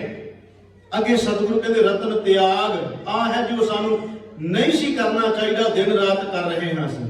ਰਤਨ ਤਿਆਗ ਕੌਡੀ ਸੰਗ ਰਚੈ। रतन का मतलब हो गया हीरे मोती, ਇਹਦਾ ਭਾਵ अर्थ लवांगे परमात्मा का नाम। क्योंकि जो गुरबाणी के शब्द वेखते हैं ना असीं ਉਹਦੇ अर्थ ते भाव अर्थां च फर्क पै जाता। रतन का अर्थ हो गया हीरे, इत्थे हीरे का मतलब हो गया परमेश्वर का नाम। कौडी, कौडी का अर्थ हो गया माया। महाराज कहते रतन त्याग, तू रतन त्याग दिता है। करनो हो दोसो ना कियो, तू रतन त्याग दिता, परमात्मा का नाम छड्ड दिता है। रतन त्याग कौडी संग रचै साच छोड़ झूठ संग मचै। जो छड्डना सो अस्थिर कर मानै। आ है जो नहीं सी करना चाहिए। करनो तो सो ना कियो परियो लोभ कै भंग। महाराज कहते जो छड्डना सो अस्थिर कर मानै, जो होवन सो दूर परानै। छोड़ जाए तिसका श्रम करे। श्रम का अर्थ है उद्यम मेहनत। उस बन्ने दिन रात मन लगा पिया है। सतगुरु महाराज कहते रतन त्याग कौडी संग रचै सा छोड़ झूठ संग मचै। जो छड्डना सो अस्थिर कर मानै, जो होवन सो दूर परानै। छोड़ जाए तिसका श्रम करे संग सहाई तिस पर हरे चंद्र लेप उतारे धोए गर्द विपरीत भस्म संग होए। महाराज कहते हालत साडी ये बन गई जिवें गधे नूं चंदन दा लेपन कर दिओ, वो फिर जाके धूड़ विच जाके ओनू की पता चंदन दा ओनू कदर कोई नहीं, वो धूड़ विच जाके फिर अपने आप नूं लपेट लैंदा है। ਇਹਦਾ मतलब हो गया गुरु तेग बहादुर सच्चे पातशाह जो कह रहे हैं अज दे श्लोकां विच कहंदे जो करना सी तू कर नहीं रहा, लोभ दे अंदर फस गया है, ਇਹਦੇ चों तू बाहर नहीं निकल रहा। महाराज दा पहला श्लोक ये कह रहे सतगुरु गुरु नानक देव सच्चे पातशाह महाराज जी मेरे गरीब नवाज पातशाह ने बड़ी कृपा की, जेडे लोग फस चुके सी ना महाराज ने बाहर भी कढ़े हो। सतगुरु गुरु नानक देव सच्चे पातशाह लाहौर जाते हैं। मैं तां साखियां दा थोड़ा थोड़ा विच आसरा लैन लगा है ताकि गल भी पकड़ च आ जाएगी ते जेड़ी संगत दे मन विच ही होवे भी सानू साखी नाल सौखी गल समझ आ जाती है, उन्हां वास्ते भी चलो ठीक हो जाएगा। गुरु नानक देव सच्चे पातशाह महाराज जी लाहौर जाते हैं। सतगुरु महाराज वेखते हैं कि एक बंदे ने अपने घर के उत्ते बड़े झंडे लाए हुए ने, निशान लाए ने। सतगुरु गुरु नानक देव सच्चे पातशाह महाराज जी देखते हैं, उसके घर पहुंच जाते हैं। सतगुरु महाराज ने वेख्या इन्ने निशान इन्ने झंडे लाए, इहदा मतलब ये सी वो जिहड़ा एक झंडा लाया सी उहदा मतलब सी भी इन्नी दौलत है बंदे दे कोले। दूसरे झंडे का मतलब सी भी इन्नी होगी, तीसरे का मतलब सी इन्नी होगी। जिन्नी जिन्नी धन दौलत बंदे कोले वधदी जा रही सी, वो झंडे उन्ने ला के लोकां नूं पता लग जांदा सी कि किड्डी वड्डी जायदाद दा मालिक है। गुरु नानक देव सच्चे पातशाह चले गए। महाराज ने बड़ी कृपा की, फाइयां चों बाहर भी कढ़िया महाराज ने, जिहड़े फसे सन ते सानूं समझाया कि तुसीं भी निकल सकते हो। सतगुरु गुरु नानक देव सच्चे पातशाह महाराज जाते हैं, उहदा नाम है दुनी चंद। सतगुरु महाराज उसनूं मिलते हैं। गुरु नानक देव सच्चे पातशाह महाराज जी नूं, क्योंकि दूसरी गल होर भी है, जदों ये बंदे दे उत्ते धन दौलत जां माया अपना प्रभाव पाउंदी है ना, सब तो पहला काम ये करेगा, ਇਹਦੀ ਨਿਗਾਹ ਇਹਦਾ ਵੇਖਣਾ ਚੱਲਣਾ ਬੋਲਣਾ ਇਹ ਬਦਲ ਜਾਂਦਾ ਹੈ। ਇਹਨੂੰ ਸੱਚ ਮੰਨ ਕੇ ਚੱਲੀਏ। ਤੁਸੀਂ ਦੇਖੋ ਆਪਣੀ ਜ਼ਿੰਦਗੀ 'ਚ ਤੁਸੀਂ ਦੇਖੇ ਹੀ ਹੋਣੇ ਬਹੁਤ ਲੋਕ ਜਿਹੜੇ ਸਾਨੂੰ ਖੁਦ ਆਪ ਨੂੰ ਕਹਿਣਾ ਪੈਂਦਾ ਕੀ ਗੱਲ ਭਰਾਵਾ ਹੁਣ ਜੇ 4 ਪੈਸੇ ਹੋ ਗਏ ਤੇ ਕੀ ਗੱਲ ਟੇਢਾ ਹੋ ਕੇ ਕਿਉਂ ਤੁਰਦਾ, ਕਹਿਣਾ ਪੈਂਦਾ ਨਾ ਸਾਨੂੰ ਵੀ ਫਿਰ ਕੀ ਹੋ ਗਿਆ, ਆਪਣੇ ਉਹ ਦਿਲ ਵੀ ਤੇ ਯਾਦ ਕਰ ਜੇ ਅੱਜ ਤੇਰੇ ਕੋਲੇ ਆ ਗਿਆ ਇੰਨਾ ਕੋਈ ਤੇ ਏਦਾਂ ਤੇ ਨਾ ਕਰ। ਇਹਦਾ ਮਤਲਬ ਹੋ ਗਿਆ ਇਹ ਚਾਲ ਵਿੱਚ ਵੀ ਫਰਕ ਪਾਉਂਦੀ ਹੈ, ਇਹ ਨਿਗਾਹ 'ਚ ਵੀ ਫਰਕ ਪਾਉਂਦੀ ਹੈ, ਬੋਲਣ 'ਚ ਵੀ ਫਰਕ ਪਾਉਂਦੀ ਹੈ, ਸੁਣਨ 'ਚ ਵੀ ਫਰਕ ਪਾਉਂਦੀ ਹੈ। ਇੱਕ ਵਿਦਵਾਨ ਨੇ ਬੜੇ ਸ਼ਬਦ ਸੋਹਣੇ ਕਹੇ, ਮੈਨੂੰ ਬੜੇ ਚੰਗੇ ਲੱਗੇ। ਉਹ ਕਹਿੰਦਾ ਕਿ ਆਵੇ ਬਦੋ ਅਹੰਕਾਰ, ਦੋ ਲੈਣਾ ਲੱਗੀਆਂ ਵਿਦਵਾਨ ਦੀਆਂ, ਆਵੇ ਬਦੋ ਅਹੰਕਾਰ ਤੁਰੇ ਨਰ ਘੂਰ ਘੂਰ ਕੇ। ਉਹ ਕਹਿੰਦਾ ਜਦੋਂ ਆਉਂਦੀ ਹੈ ਨਾ ਬੰਦੇ ਕੋਲੇ ਧਨ ਦੌਲਤ, ਫਿਰ ਕਹਿੰਦਾ ਅਹੰਕਾਰ ਵੱਧਦਾ, ਤੁਰੇ ਨਰ ਘੂਰ ਘੂਰ ਕੇ, ਕਹਿੰਦਾ ਫਿਰ ਵੇਂਦਾ ਬੜਾ ਭੈੜਾ ਭੈੜਾ ਦੂਜੇ ਵੇਲੇ। ਉਹ ਫਿਰ ਅਗਲੀ ਤੁਕ ਵਿੱਚ ਕਹਿੰਦਾ ਹੈ ਕਿ ਜਾਏ ਕਰੇ ਖੁਆਰ ਮਰੇ ਨਰ ਝੂਰ ਝੂਰ ਕੇ। ਕਹਿੰਦਾ ਪਹਿਲੇ ਚ ਨੇ ਕਿਹਾ ਘੂਰ ਘੂਰ ਕੇ ਵੇਂਦਾ, ਪਰ ਜਦੋਂ ਜਾਂਦੀ ਤੇ ਖੁਆਰ ਕਰਦੀ ਕਹਿੰਦਾ ਤੁਰੇ ਨਰ ਝੂਰ ਝੂਰ ਕੇ। ਫਿਰ ਉਹ ਬੰਦਾ ਝੂਰਦਾ ਹੋਇਆ ਤੁਰਿਆ ਜਾਂਦਾ, ਫਿਰ ਬੰਦਾ ਕਹਿੰਦਾ ਦੇਖ ਉਹੀ ਹੈ ਜਿਹੜਾ ਕੱਲ ਤੇ ਬੜੀ ਆਕੜ ਆਕੜ ਕੇ ਤੁਰਦਾ ਸੀ। ਇਹਦਾ ਮਤਲਬ ਹੋ ਗਿਆ ਇਹ ਹਮੇਸ਼ਾ ਇੱਕ ਬੰਦੇ ਨੂੰ ਅਵਸਥਾ ਤੇ ਨਹੀਂ ਰਹਿਣ ਦਿੰਦੀ, ਇਹ ਕਈ ਬਦਲਾਅ ਬੰਦੇ ਉੱਤੇ ਲਿਆਉਂਦੀ। ਪਰ ਉਹਨਾਂ ਦੇ ਜਿਹੜੇ ਸਾਡੇ ਵਰਗੇ ਆਪਣੇ ਵਰਗੇ ਜਿਨ੍ਹਾਂ ਤੇ ਵਾਹਿਗੁਰੂ ਪਰਮਾਤਮਾ ਦੀ ਕਿਰਪਾ ਬਖਸ਼ਿਸ਼ ਹੈ, ਉਹਨਾਂ ਤੇ ਕੋਈ ਇਹਦਾ ਅਸਰ ਨਹੀਂ ਹੁੰਦਾ। ਉਹ ਤੇ ਕਬੀਰ ਸਾਹਿਬ ਨੇ ਕਿਹਾ ਕਾਨੋ ਕਾਟੀ ਨਾਕੋ ਕਾਟੀ ਕਾਨੋ ਕਾਟੀ ਕਾਟ ਕੂਟ ਕੇ ਡਾਰੀ ਕਹੋ ਕਬੀਰ ਸੰਤਨ ਕੀ ਬੈਰਣ ਤੀਨ ਲੋਕ ਕੀ ਪਿਆਰੀ। ਦਾ ਅਰਥ ਇਹ ਬਣਦਾ ਹੈ ਕਿ ਜਿਹੜੇ ਕਹਿੰਦੇ ਵੀ ਕਬੀਰ ਸਾਹਿਬ ਨੇ ਉਹਦੇ ਕੋਲੇ ਮਾਇਆ ਆਈ, ਨੱਕ ਵੀ ਵੜਤਾ ਕੰਨ ਵੀ ਵੜਤਾ, ਮਾਇਆ ਕੋਈ ਉਸ ਰੂਪ ਥੋੜਾ ਹੁੰਦਾ ਹੈ। ਇਹਦਾ ਮਤਲਬ ਹੋ ਗਿਆ ਪਹਿਲਾ ਬੰਦਾ ਕੰਮ ਕਰਦਾ ਹੈ ਨੱਕ ਰੱਖਣ ਵਾਸਤੇ, ਜਿਹੜੇ ਇਹਦੇ ਅਰਥ ਨੇ। ਬੰਦਾ ਜਦੋਂ ਕੰਮ ਕਰੇਗਾ ਕਹਿੰਦਾ ਨੱਕ ਰੱਖਣ ਵਾਸਤੇ ਕਰਨਾ ਪੈਂਦਾ, ਜਿਹੜਾ ਕੰਮ ਨੱਕ ਰੱਖਣ ਵਾਸਤੇ ਕੀਤਾ ਮੁੜ ਕੇ ਕੰਨਾਂ ਨਾਲ ਸੁਣਨਾ ਪੈਂਦਾ। ਲੋਕੀ ਕੀ ਕਹਿੰਦੇ ਭਲਾ ਇਹਦੇ ਬਾਰੇ, ਜੋ ਕੁਝ ਮੈਂ ਕੀਤਾ ਹੈ ਲੋਕੀ ਭਲਾ ਕੀ ਕਹਿੰਦੇ ਨੇ ਇਹਦੇ ਬਾਰੇ, ਚੰਗਾ ਕਹਿੰਦੇ ਕਿ ਮਾੜਾ ਕਹਿੰਦੇ, ਮੇਰੀ ਕਿੰਨੀ ਕੁ ਸਿਫਤ ਕਰਦੇ ਆ। ਕਬੀਰ ਸਾਹਿਬ ਕਹਿੰਦੇ ਅਸੀਂ ਨੱਕ ਰੱਖਣ ਵਾਸਤੇ ਕੰਮ ਹੀ ਨਹੀਂ ਕਰਦੇ, ਇਸ ਕਰਕੇ ਨੱਕ ਤੇ ਕੰਨ ਦੋਵੇਂ ਵੱਡੇ ਨੇ, ਅਸੀਂ ਉਹ ਕੁਝ ਕਰਨਾ ਹੀ ਨਹੀਂ, ਇਹ ਉਹਨਾਂ ਤੇ ਅਸਰ ਨਹੀਂ ਪਾ ਰਹੀ। ਸਤਿਗੁਰੂ ਗੁਰੂ ਨਾਨਕ ਦੇਵ ਸੱਚੇ ਪਾਤਸ਼ਾਹ ਨੇ ਵੇਖਿਆ ਵੀ ਇਹਨਾਂ ਤੇ ਹਾਵ ਭਾਵ ਹੀ ਬਦਲੇ ਪਏ ਨੇ। ਸਤਿਗੁਰੂ ਗੁਰੂ ਨਾਨਕ ਦੇਵ ਸੱਚੇ ਪਾਤਸ਼ਾਹ ਮਹਾਰਾਜ ਜੀ ਕੋਲ ਜਾਂਦੇ ਦੁਨੀ ਚੰਦ, ਮਹਾਰਾਜ ਨੂੰ ਸਮਝਾਉਂਦਿਆਂ ਹੋਇਆ ਕਹਿੰਦੇ ਦੁਨੀ ਚੰਦ ਭਈ ਇਹ ਅਮਾਨਤ ਹੈ ਸਾਡੀ, ਸੰਭਾਲ ਕੇ ਰੱਖੀ। ਸਿਰਫ ਸਮਝਾਉਣ ਦਾ ਇੱਕ ਤਰੀਕਾ ਮਹਾਰਾਜ ਦਾ। ਮਹਾਰਾਜ ਕਹਿੰਦੇ ਕਿ ਸਾਡੀ ਅਮਾਨਤ ਹੈ, ਜੇ ਤੂੰ ਸੰਭਾਲ ਕੇ ਰੱਖੇ ਤੇ ਅੱਗੇ ਤੇਰੇ ਕੋਲੋਂ ਦਰਗਾਹ 'ਚ ਲੈ ਲਵਾਂਗੇ। ਸਿਰਫ ਸਮਝਾਉਣ ਵਾਸਤੇ ਕਹਿ ਰਹੇ ਮਹਾਰਾਜ। ਇਹਦਾ ਅਰਥ ਇਹ ਨਾ ਲੈਣਾ ਕਿ ਉੱਤੇ ਦਰਗਾਹ 'ਚ ਮਹਾਰਾਜ ਨੇ ਕੋਈ ਉੱਤੇ ਢਾਂਚਾ ਬਣਿਆ ਉੱਥੇ ਜਾ ਕੇ ਸੂਈ ਲੈਣੀ ਸੀ, ਨਹੀਂ। ਇੱਕ ਸਮਝਾਉਣ ਦਾ ਤਰੀਕਾ। ਮਹਾਰਾਜ ਦੇ ਤਾਂ ਵੈਸੇ ਢੰਗ ਤਰੀਕੇ ਬੜੇ ਅਲੱਗ ਹੈ। ਜੇ ਕੋਈ ਚੜ੍ਹਦੇ ਨੂੰ ਪਾਣੀ ਸੁੱਟਦਾ, ਮਹਾਰਾਜ ਲੈਂਦੇ ਨੂੰ ਸੁੱਟ ਦਿੰਦੇ ਆ। ਇਹ ਵੀ ਇੱਕ ਸਮਝਾਉਣ ਦਾ ਤਰੀਕਾ ਸੀ ਨਾ। ਮਹਾਰਾਜ ਕਹਿੰਦੇ ਸੂਈ ਲੈ ਲਵਾਂਗੇ ਤੇਰੇ ਕੋਲੋਂ। ਉਹ ਕਹਿੰਦਾ ਮਹਾਰਾਜ ਅਮਾਨਤ ਕਿੱਡੀ ਕੁ ਵੱਡੀ ਹੈ। ਮਹਾਰਾਜ ਕਹਿੰਦੇ ਬਹੁਤੀ ਵੱਡੀ ਨਹੀਂ, ਛੋਟੀ ਜਿਹੀ ਅਮਾਨਤ ਹੈ, ਨਿੱਕੀ ਜਿਹੀ। ਮਹਾਰਾਜ ਕਹਿੰਦੇ ਇੱਕ ਸੂਈ ਹੈ, ਇਹ ਤੂੰ ਰੱਖ ਲੈ ਤੇ ਤੇਰੇ ਕੋਲੋਂ ਲੈ ਲਾਂਗੇ ਦਰਗਾਹ 'ਚ। ਉਸ ਬੰਦੇ ਦੇ ਦਿਮਾਗ ਤੇ ਮਾਇਆ ਨੇ ਇੰਨਾ ਅਸਰ ਪਾਇਆ ਸੀ, ਪਤਾ ਨਹੀਂ ਲੱਗਾ ਹੁਣ ਪੂਰੇ ਆਪਣੇ ਕੋਲ ਰੱਖ ਲਈ। ਘਰੇ ਆਇਆ ਕਹਿੰਦਾ ਲੈ ਭਗਵਾਨ ਨੇ ਆ ਸਾਂਭ ਕੇ ਰੱਖਾ, ਇੱਕ ਮਹਾਂਪੁਰਸ਼ ਦੇ ਕੇ ਗਏ ਨੇ ਸੂਈ ਤੇ ਸਾਂਭ ਕੇ ਰੱਖੀ ਹੈ, ਉਹ ਦਰਗਾਹ ਜਾ ਕੇ ਦੇਣੀ ਆਪਾਂ ਉਹਨਾਂ ਨੂੰ। ਇਹੋ ਕਹਿ ਲਓ ਵੀ ਜਾਂ ਤੇ ਉਹਦੇ ਕੋਈ ਕਰਮ ਚੰਗੇ ਸੀ ਘਰ ਵਾਲੀ ਦੀ, ਜਾਂ ਇਹਦੀ ਕਿਸਮਤ ਉਗੜ ਗਈ। ਉਹਨੇ ਨੂੰ ਕਿਹਾ, ਕਹਿੰਦੀ ਤੂੰ ਕਮਲਾ ਤਾਂ ਨਹੀਂ ਹੋ ਗਿਆ? ਜਦੋਂ ਬੰਦਾ ਮਰਦਾ ਜਾਂਦਾ ਸੰਸਾਰ ਤੋਂ, ਸਾੜ ਫੂਕ ਸਵਾ ਇੱਥੇ ਰਹਿ ਜਾਂਦੀ ਹੈ, ਕੋਈ ਵੀ ਚੀਜ਼ ਨਹੀਂ ਨਾਲ ਉਹਦੇ ਜਾਂਦੀ, ਸੂਈ ਕਿੱਧਰ ਲਈ ਫਿਰੇਗਾ, ਕਿੱਧਰ ਜਾਏਗੀ? ਇਹਦਾ ਮੱਥਾ ਠਣਕਿਆ ਹੋਇਆ ਮਨਾ, ਇਹ ਕੀ ਬਣਿਆ? ਇਹਨੇ ਫਿਰ ਗੁਰੂ ਨਾਨਕ ਸਾਹਿਬ ਨੂੰ ਲੱਭਿਆ ਕਿ ਜੇ ਤਾਂ ਪਿੰਡ 'ਚ ਨੇ, ਦੂਰ ਕਿਤੇ ਗਏ ਨਹੀਂ, ਅਜੇ ਇੱਥੇ ਹੀ ਨੇ। ਮਹਾਰਾਜ ਨੂੰ ਗੁਰੂ ਨਾਨਕ ਸਾਹਿਬ ਨੂੰ ਮਿਲਿਆ, ਮੱਥਾ ਟੇਕਿਆ, ਬਾਬਾ ਆਪਣੀ ਅਮਾਨਤ ਆਪਣੇ ਕੋਲ ਹੀ ਰੱਖ, ਮੈਂ ਨਹੀਂ ਲਿਜਾ ਸਕਦਾ। ਮਹਾਰਾਜ ਕਹਿੰਦੇ ਕਿਉਂ? ਅਮਾਨਤ ਬੜੀ ਛੋਟੀ ਜੀ ਹੈ, ਸੂਈ ਇਹ ਨਹੀਂ ਰੱਖ ਸਕਦਾ। ਮਾਂ ਕਹਿੰਦਾ ਮਹਾਰਾਜ ਸੂਈ ਦੇਵਾਂਗਾ ਕਿੱਥੇ, ਉੱਥੇ ਨਾ ਤੁਸੀਂ ਮਿਲਣਾ ਨਾ ਮੈਂ ਮਿਲਣਾ, ਉੱਥੇ ਤਾਂ ਜਾਣਾ ਹੀ ਕੁਝ ਨਹੀਂ ਹੈ, ਸਵਾਹ ਇੱਥੇ ਹੋ ਜਾਣੀ ਹੈ। ਤੇ ਮਹਾਰਾਜ ਕਹਿੰਦੇ ਆ ਝੰਡੇ ਲਾ ਕੇ ਜਿਹੜੇ ਲੋਕਾਂ ਨੂੰ ਵਿਖਾ ਰਿਹਾ, ਇਹ ਇੱਕ ਸਮਝਾਉਣ ਦਾ ਤਰੀਕਾ ਹੀ ਸੀ ਨਾ। ਮਹਾਰਾਜ ਕਹਿੰਦੇ ਝੰਡੇ ਲਾ ਕੇ ਜਿਹੜੇ ਵਿਖਾ ਰਿਹਾ ਇੰਨੇ ਲੋਕਾਂ ਨੂੰ, ਇਹ ਕਿੱਧਰ ਲੈ ਜਾਏਗਾ? ਗੁਰੂ ਨਾਨਕ ਸਾਹਿਬ ਦੇ ਚਰਨਾਂ ਤੇ ਢਹਿ ਪਿਆ, ਕਹਿੰਦਾ ਬਾਬਾ ਫਿਰ ਕੀ ਕਰਾਂ? ਮਹਾਰਾਜ ਕਹਿੰਦੇ ਨੇ ਦੁਨੀ ਚੰਦ ਭਲਾ ਹੋ ਸਕਦਾ ਤੇਰਾ, ਇਹਦੇ ਨਾਲ ਆਪਣਾ ਪਰਿਵਾਰ ਵੀ ਪਾਲ ਤੇ ਜਿਹੜੇ ਲੋੜਵੰਦ ਨੇ ਉਹਨਾਂ ਦੀ ਮਦਦ ਕਰ। ਇਹ ਹੈ ਗੁਰੂ ਨਾਨਕ ਸੱਚੇ ਪਾਤਸ਼ਾਹ ਜੀ ਦਾ ਮਿਸ਼ਨ ਕਿ ਘਾਲ ਖਾਏ ਕਿਛ ਹੱਥੋਂ ਦੇ, ਨਾਨਕ ਰਾਹ ਪਛਾਣੇ ਸੇ। ਮਹਾਰਾਜ ਕਹਿੰਦੇ ਨੇ ਘਾਲ ਕਰਕੇ ਤੇ ਉਹਦੇ ਵਿੱਚੋਂ ਵੰਡ ਦੁਨੀ ਚਾਹੁੰਦੇ ਨੇ, ਇਹ ਅਮਾਰ ਕਿੱਧਰ ਖੜਨਾ ਹੀ ਤੇਰਾ ਵੀ ਭਲਾ। ਦੂਸਰੀ ਗੱਲ ਮਹਾਰਾਜ ਨੇ ਹੋਰ ਕਹੀ, ਮਹਾਰਾਜ ਕਹਿੰਦੇ ਨੇ ਕੀ ਫਾਇਦਾ ਉਸ ਮਾਇਆ ਦਾ, ਇੱਕ ਦੇ ਘਰ ਦੇ ਵਿੱਚ 36 ਪ੍ਰਕਾਰ ਦੇ ਭੋਜਨ ਹੋਣ ਤੇ ਗਵਾਂਢੀ ਦੇ ਘਰ ਵਿੱਚ 2 ਡੰਗ ਦੀ ਰੋਟੀ ਨਾ ਹੋਵੇ, ਉਹਦੀ ਕਮਾਈ ਕੀ ਜਾਂਦੀ ਹੈ?